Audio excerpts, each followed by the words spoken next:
guys, இந்த வீடியோல நம்ம அதர் எக்ஸசைஸ் 31 தான் பார்க்க போறோம். இங்க என்ன கொடுத்திருக்காங்கன்னா நம்மள taxable amount வந்து கண்டுபிடிக்க சொல்லிருக்காங்க. RPF க்கு மிஸ்டர் வாசந்த் அதுக்கான பர்టిక్యులர்ஸ்லாம் கொடுத்திருக்காங்களாம். ஃபர்ஸ்ட் salary வந்து 5000 per monthக்கு கொடுத்திருக்காங்க. DA வந்து 1000 per monthக்கு கொடுத்திருக்காங்க.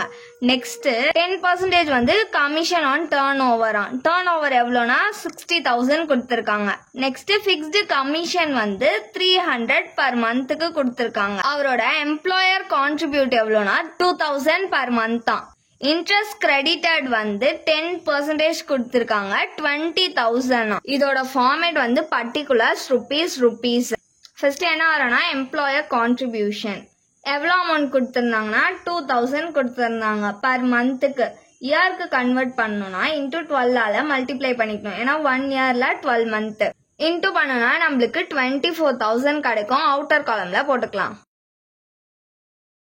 நெக்ஸ்ட் வந்து மைனஸ் எக்ஸம்டட் எவ்வளோனா 12% வந்து சேலரியில இருந்து. சேலரின்றப்போ எதெல்லாம் இன்க்ளூட் ஆகும்னா சேலரி, அதுக்கப்புறமா வந்து DASB, நெக்ஸ்ட் வந்து commission on turn over, commission on sales. First salary கொடுத்துருக்காங்களா, எவ்வளவு கொடுத்துருக்காங்கன்னா 5000 கொடுத்துருக்காங்க பர் மந்த்துக்கு.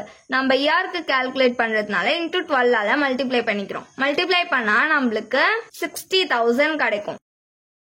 நெக்ஸ்ட் வந்து கமிஷன் ஆன் டர்ன் ஓவர் கொடுத்திருக்காங்களா, அது வந்து எவ்வளவு சொல்லிருக்காங்க 10% தான் எடுத்துக்க சொல்லிருக்காங்க. கமிஷன் ஆன் டர்ன் ஓவர் எவ்வளவு கொடுத்திருக்காங்கன்னா 60000 கொடுத்திருக்காங்க. சோ 60000ல இருந்து 10% எடுத்துக்க போறோம். 10 டிவைடட் பை 100%ன்றதுனால கீழே 100 போட்டிருக்கேன். இப்போ இதை கால்குலேட் பண்ணா நம்மளுக்கு 6000 கிடைக்கும். இப்போ இது ரெண்டுத்தையும் ஆட் பண்ணிக்கலாம். ஆட் பண்ணோம்னா நம்மளுக்கு 66000 கிடைக்குமா. இதுல இருந்து 12% வந்து எக்ஸம்டட் பண்ண போறோம். 12 டிவைடட் பை 100%ன்றதுனால கீழே 100. இப்போ இதை கால்குலேட் பண்ணோம்னா நம்மளுக்கு 7920 ருபீஸ் கிடைக்கும். இப்போ இது ரெண்டுத்தையும் மைனஸ் பண்ணிக்கலாம். மைனஸ் பண்ணோம்னா நம்மளுக்கு 16080 ருபீஸ் கிடைக்கும். நெக்ஸ்ட் வந்து இன்ட்ரெஸ்ட் கிரெடிட்டட் வந்து 20000 கொடுத்திருந்தாங்க. அதை இன்னர் காலம்ல போட்டுக்கலாம். இதோட மைனஸ் எக்ஸம்டட் வந்து இன்ட்ரெஸ்ட் கிரெடிட்டட்ல இருந்து 9.5%. ஸோ 20000 into 9.5 டிவைடட் பை, அங்க கொஸ்டின்ல நம்மளுக்கு எவ்வளவு பர்சன்டேஜ் கொடுத்திருக்காங்க 10% கொடுத்திருக்காங்களா PF. ஸோ வந்து டிவைடட் பை 10 போட்டுக்கணும் கீழே. இதை கால்குலேட் பண்ணோம்னா நம்மளுக்கு 19000 கிடைக்கும். இப்போ இது ரெண்டுத்தையும் மைனஸ் பண்ணி அவுட்டர் காலம்ல போட்டுக்கலாம். மைனஸ் பண்ணோம்னா நம்மளுக்கு 1000 ருபீஸ் கிடைக்கும். நெக்ஸ்ட் இது ரெண்டுத்தையும் ஆட் பண்ணிக்கணும். ஆட் பண்ணா நம்மளுக்கு 17080 ருபீஸ் கிடைக்கும். இதுதான் வந்து டாக்ஸபிள் RPF.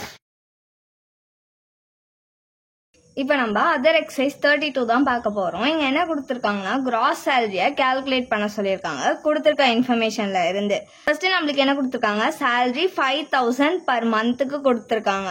நெக்ஸ்ட் வந்து டியர்னஸ் அலவன்ஸ் வந்து 1000 ருபீஸ் பர் மந்த்துக்கு கொடுத்திருக்காங்க. 500 வந்து சர்வீஸ் பெனிஃபிட்காக கொடுத்திருக்காங்களாம்.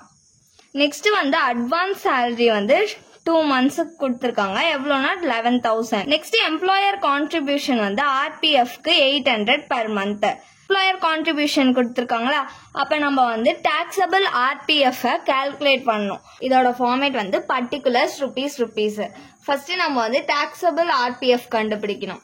எம்ப்ளாயர் கான்ட்ரிபியூஷன் வந்து 800 பர் மந்த்துக்கு கொடுத்திருக்காங்க. இதை வந்து இயருக்கு கால்குலேட் பண்ணணும்னா இன்டூ 12ஆல மல்டிப்ளை பண்ணணும். ஏன்னா 1 இயருக்கு 12 மந்த் இன்டூ பண்ணோம்னா நம்மளுக்கு 9600 ருபீஸ் கிடைக்கும். அவுட்டர் காலம்ல போட்டுக்கோங்க. இதோட மைனஸ் எக்ஸம்டட் 12% வந்து சேலரியில இருந்து எக்ஸம்டட் பண்ணணும். சேலரின்றப்போ என்னென்னலாம் இன்க்ளூட் ஆகும்னா சேலரி, அதுக்கப்புறமா DASB, நெக்ஸ்ட் வந்து commission on turn over and commission on sales. இதெல்லாம் வந்து சேலரியில இன்க்ளூட் ஆகும். இங்க என்ன கொடுத்திருக்காங்க நம்மளுக்கு சேலரி கொடுத்திருக்காங்க. எவ்வளவு கொடுத்திருக்காங்கன்னா 5000 கொடுத்திருக்காங்க பர் மந்த்துக்கு. இயருக்கு கால்குலேட் பண்றதுக்காக இன்டூ 12ஆல மல்டிப்ளை பண்ணிக்க போறோம். மல்டிப்ளை பண்ணா நம்மளுக்கு 60000 கிடைக்கும். நெக்ஸ்ட் DA வந்து கொடுத்திருக்காங்களா, எவ்வளோனா 500 ருபீஸ் தான் வந்து சர்வீஸ் பெனிஃபிட்டுக்கு கொடுத்திருக்காங்க. அதனால 500 மட்டும் தான் எடுத்துக்க போறோம்.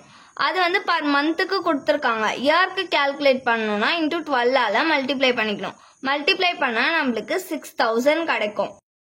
இப்போ இது ரெண்டுத்தையும் ஆட் பண்ணிக்க போறோம். ஆட் பண்ணா நம்மளுக்கு 66,000 கிடைக்கும். 66,000ல இருந்து நம்ம 12% exempted பண்ண போறோம். ஸோ 12 divided by 100%ன்றதுனால கீழே 100. இப்போ இதை நம்ம கால்குலேட் பண்ணோம்னா நம்மளுக்கு 7,920 rupees கிடைக்கும். இப்போ இது ரெண்டுத்தையும் மைனஸ் பண்ணிக்க போறோம். மைனஸ் பண்ணா 1,680 rupees கிடைக்கும். இதுதான் வந்து taxable RPF. taxable RPF வந்து கண்டுபிடிச்சிட்டோம். நெக்ஸ்ட் வந்து gross salary கண்டுபிடிக்க போறோம். அதோட ஃபார்மேட் particulars rupees.